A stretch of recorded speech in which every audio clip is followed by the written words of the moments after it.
Putin wants legal recognition for what he has stolen, to break the principle of territorial integrity and sovereignty. And that's the main problem. So no official details have been released. Many allies, though, including Canada, believe the plan risks giving into too many Russian demands, including the potential surrender of Ukrainian territory. For more on what we know, I'm joined by Jennifer Welsh, director of the Max Bell School of Public Policy at McGill University. Good morning. Good morning, Lindsay.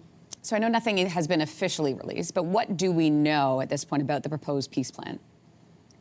Well, what we know is that there was a 28-point plan that was released, some speculation about whether it was leaked, that contained many elements that were unacceptable to Ukraine and to its European allies, as well as to Canada as a NATO member, and that plan resembled a lot of the demands that the Russians have had throughout this conflict.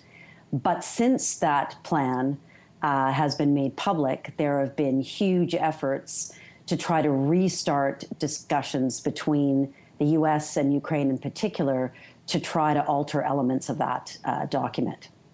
From what you've seen, what does each side stand to gain with this agreement? Well, certainly Russia gains a great deal from the agreement because despite the first line of the 28-point plan saying that Ukraine's sovereignty should be respected, there are a number of elements that weaken Ukraine significantly, which has been Russia's war aim all along, including limiting the size of its armed forces, preventing it from joining NATO, acknowledging Russian control, recognizing Russian control over territory that it hasn't even yet gained in the war, and demanding that Ukraine withdraw from key cities that it currently controls. So there is a lot in this 28-point plan for Russia. In terms of Ukraine, there is very little in the 28 points, but that is being, I think, renegotiated really intensely at the moment. The key desire for Ukraine is that it have reliable security guarantees and is allowed to maintain strong armed forces to defend itself in the future. Yeah, I want to expand on that a little bit, because when we're talking about concerns, we know that Ukraine and other European allies say this deal does need, as you mentioned, additional work. What are the big concerns? So I think there are three elements here that are being negotiated very intensely in Geneva since this 28-point plan came out.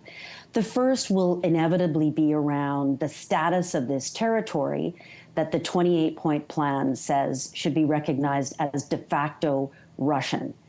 And I think for the Ukrainians and for their European allies, the negotiations should start first from a ceasefire, which we still don't have, and from where the current front line is, what we call the line of contact, so that there is no recognition of this territory as Russian.